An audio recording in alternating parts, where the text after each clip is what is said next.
Miguel Roseman, Executive Creative Director at Marvel Games, working on wonderful things like Conceptualizing Champions with this amazing man. Hi, I'm Gabriel. I'm Creative Director for Marvel Conceptualizing Champion. Come on, your mics off. Mics. It's on. Amateurs. Hello. Representing what you do. Well, Marvel Contest Champions has created a number of new, unique, original characters. We have Morningstar, we have Guillotine, Civil Warrior. Today, we have the privilege to unveil a brand new character for you here today. So without further ado, we're going to show you a video of the origin and the making of Aegon. Enjoy. Oh, here we go. Yes.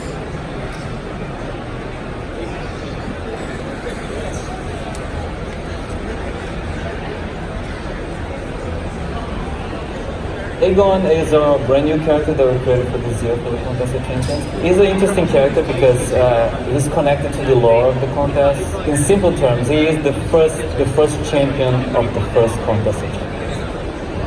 Aegon is part of this race that these indigenous should be better around. His race is a pacifist race, but he wasn't. He wanted to be a warrior since he was young. So he decided to sneak in and fight in the Contest of Champions, even though he had no powers, no special abilities, no crazy technology. As he gets in, he meets this girl called Cleo, and she inspires him to be a better person and to fight, not only for glory in the arena, but for his people, and try to free his people. He ends up, like, against all odds, beating all the contestants and going to the final against the master of the contest himself. Aegon fights and does his best, and then in the end he manages to beat the master. Cleo dies in the process, trying to save him from the master. The master explodes, and Aegon loses an arm. He wins the contest and he wins the freedom for his people, but the personal price is really high. The prize for winning the Contest of Champions is his belt made of the Isosphere, so he has the cosmic power of the ISO 8. So they give him the prize, and his people, after they get freed, they decide to leave. But because they have the really strict rules about war and violence, he becomes tainted to them. So he's not allowed to come with them, even though he fought for their freedom. So he just watches as Contest of Champions come and go, through the ages. He's just watching it. He doesn't want to fight anymore until he finds a new reason to come back. And that's what the story picks up in this new Contest of Champions. When I designed Aegon, my main inspiration came through my discussions with Gabe about Aegon's backstory and personality. The main thing that shone through is that he can overcome insurmountable odds using just his pure fighting skill and his willpower. And that sort of core personality attribute sort of made me think about the combo meter that we have in the game, because they're sort of similar in that they really emphasize player skill and also allow you to overcome opponents just by getting a massive amount of hits and really racking that meter. As this combo meter gets higher and higher, he's going to unlock more and more and more abilities, and it's going to become this overwhelming force that's sort of landing critical hits non-stop and really doing a ton of damage to the opponent. The biggest challenges we faced with Aegon were the arm effect. Worked closely with the rendering programmers to give us a bunch of tunable abilities to give the right glow effect and some alpha blends, and give us the opportunity to push the visual quality and really make it feel like he has this power and energy behind his attacks. His arms probably is the biggest highlight on this character. Not only it can form and shape into various weapons, you can also blast out energy blasts. He's able, in a fight, to summon a phantom version of his arm. So it's a powerful, energy version of his right arm. With special movements, you can summon maybe his arm with some kind of weapon, or sometimes it's just a discharge of energy. So it basically summons his willpower into this energy arm. And that's his major power, but also a painful reminder of what he lost during the process of winning the first contest.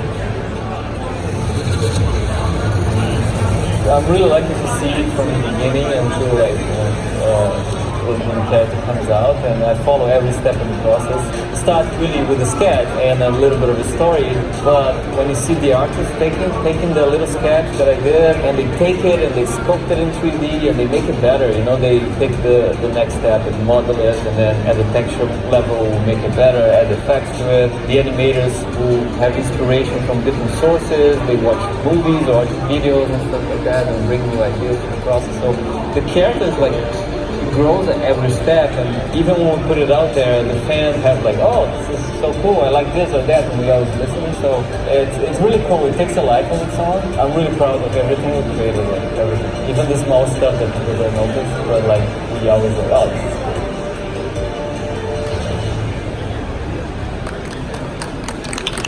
Yeah! Give it up for Aegon!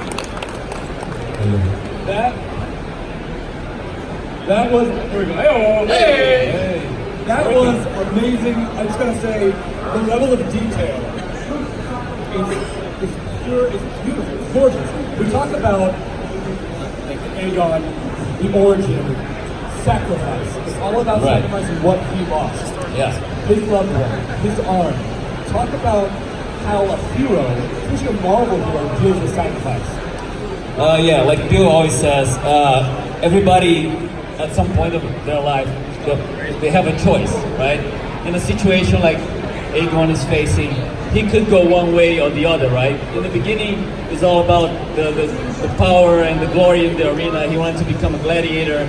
But then when he met Cleo, he started seeing that he could use that, you know, his fighting skills to win the contest, not for himself, but become a hero for his people, right? And for her. Now, with this character, what strategies could players implement playing with a one-armed character?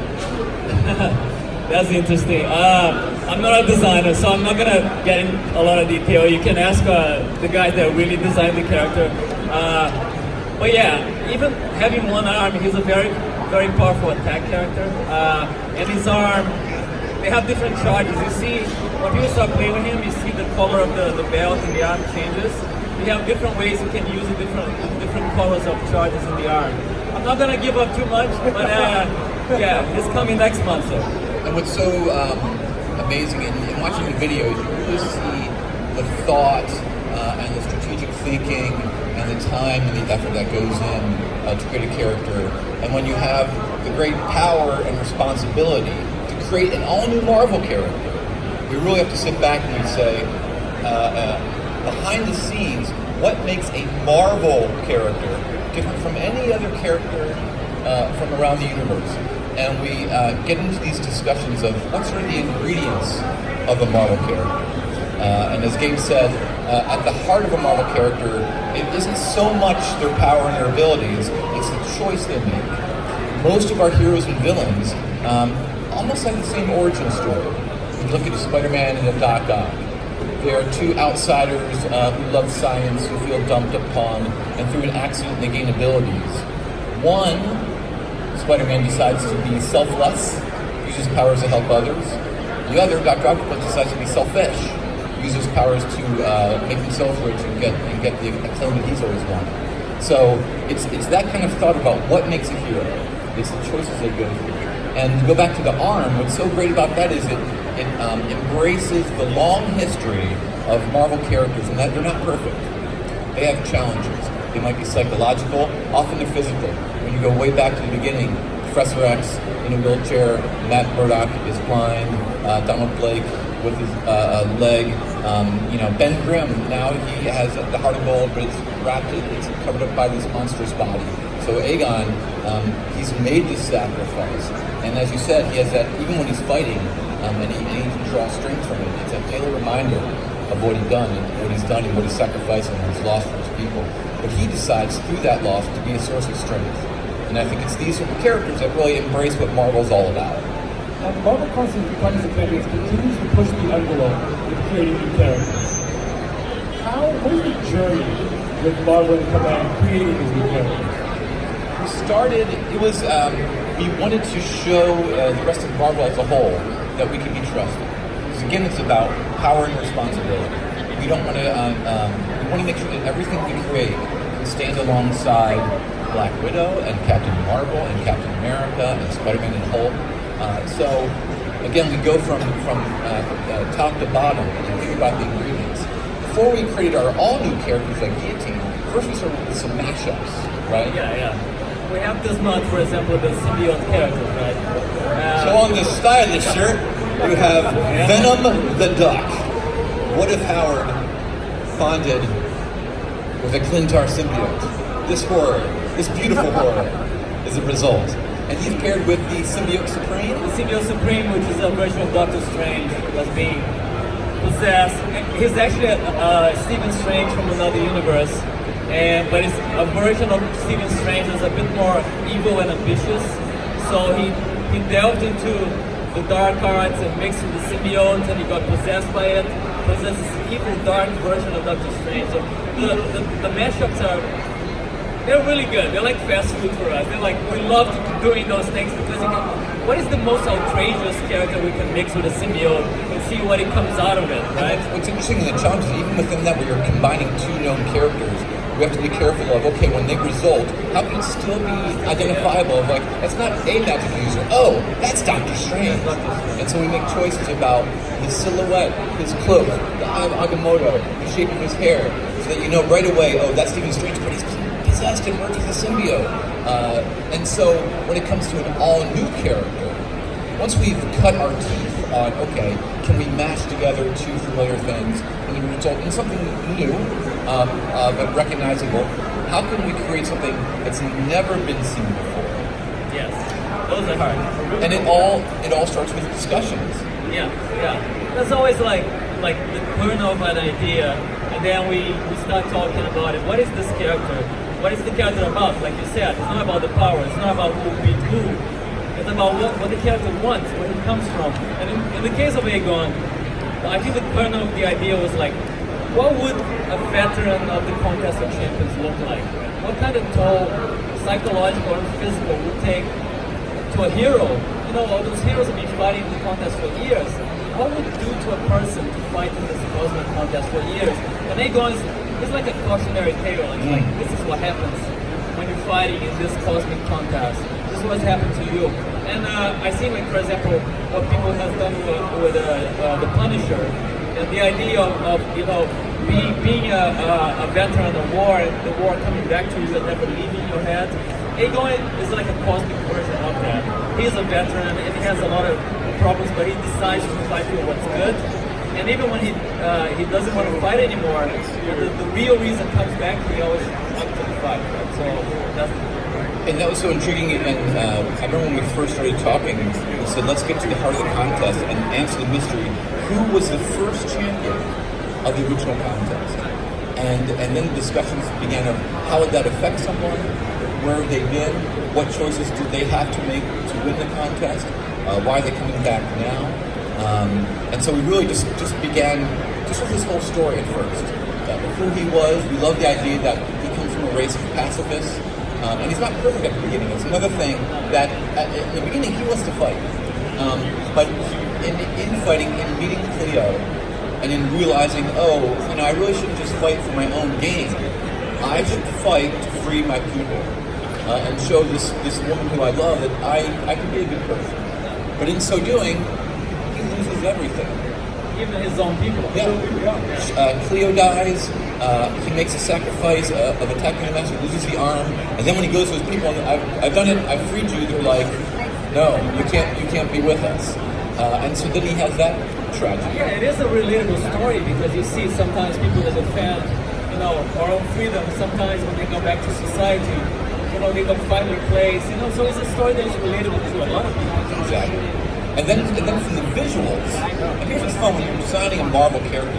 There's some secret mathematical kind of codes we go through our head to analyze what makes a Marvel character. And I think it's clear to say when you look at most of our characters, just visually, there's little things like most of our most popular characters, they don't have 8 to 12 colors or even 5 colors. Most of our characters we analyze them. There's about 3 colors: Cap, red, white, and blue; Spider-Man, red, blue, white; Captain Marvel, red, blue, gold; So kind of started with that guiding principle. Okay, we're going to design him. Let's make sure he doesn't have too many colors. And then, okay, we're going to reduce it to these 3 colors. What are the colors? And then you hit upon the great and classic combo of the blue and the orange. And then we talked about silhouette. So when you see a Marvel character from 10 feet away, if you just see a silhouette, you should be able to identify them, either through their shape or how they stand.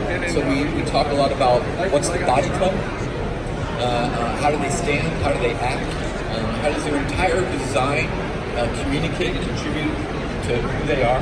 Yeah, even on Aegon you can see that his arm is supposed to be painful. Even the Phantom Lamp, so every time he uses his big powers, you can see him like holding it, and there's a price for using his powers. So we try to convey that in the animation, that he's not like super boastful. He's doing because he needs to do it. And he follows the grand tradition of Marvel tragic heroes.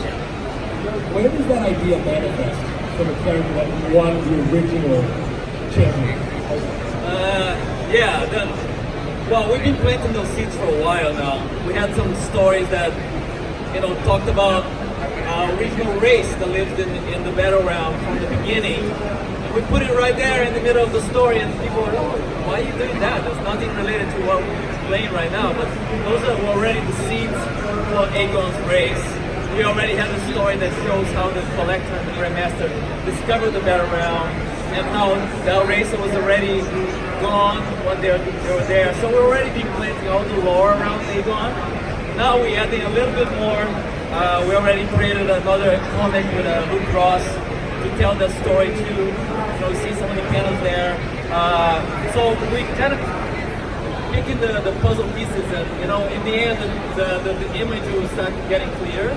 And I can say that Aegon is intimately connected to X6 of the game.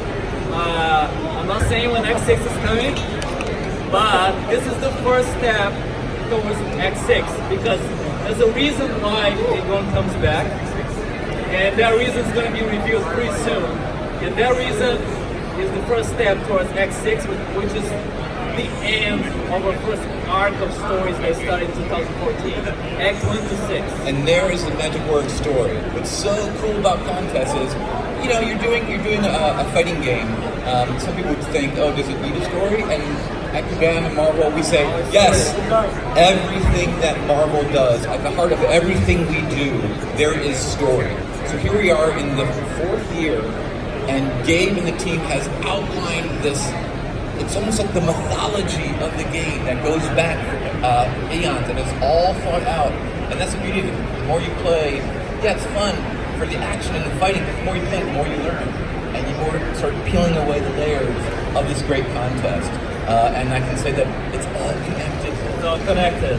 What an undertaking that must have been, with the web of history behind it. Now, the importance of that, how long did it take to undertake this entire journey, especially with Marvel and Command, two huge companies coming together? It started from the beginning. Yeah, I mean, a good year before the launch of the game, right? Yeah, we already talked about it, and there was a lot of the seeds that we're harvesting right now, but it keeps growing, and the more it grows, the more the story wants to be told. There's more branches that we can explore, the more stuff that we can come back to. So yeah, now it becomes this big, people seeing the image that we posted online with all the connections between the characters.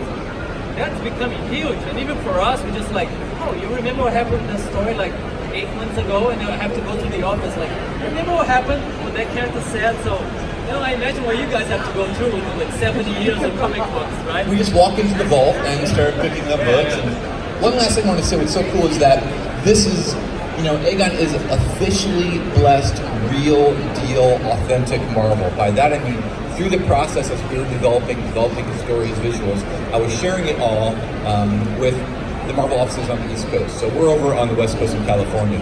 But every day, every time we got new sketches, new bios written by yourself, I would share all of that with our editor-in-chief, C.B. Cebulski, with Sana Amanat, with Joe Quesada Lieutenant as well.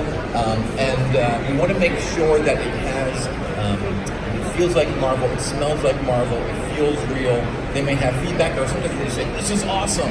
And then just earlier this week, I was at one of our Marvel editorial summits. We gathered together editors and a lot of writers and artists from around the world. We all get together for 3 days, and we kind of talk about the next 6 months to a year. And I was lucky enough to do a little presentation on the third day and show some of the new characters, and there were a lot of oohs and ahs in the room, and everyone's like, is that ours? And I'm like, yes, it is ours. We can use him. And so that's the thing, it's a two-way street. We get influenced by the comic books, and then we're lucky enough to create new characters, and we shall see what the future holds, but one day it might be amazing to see Aegon then appear in the comic books. Yes. How many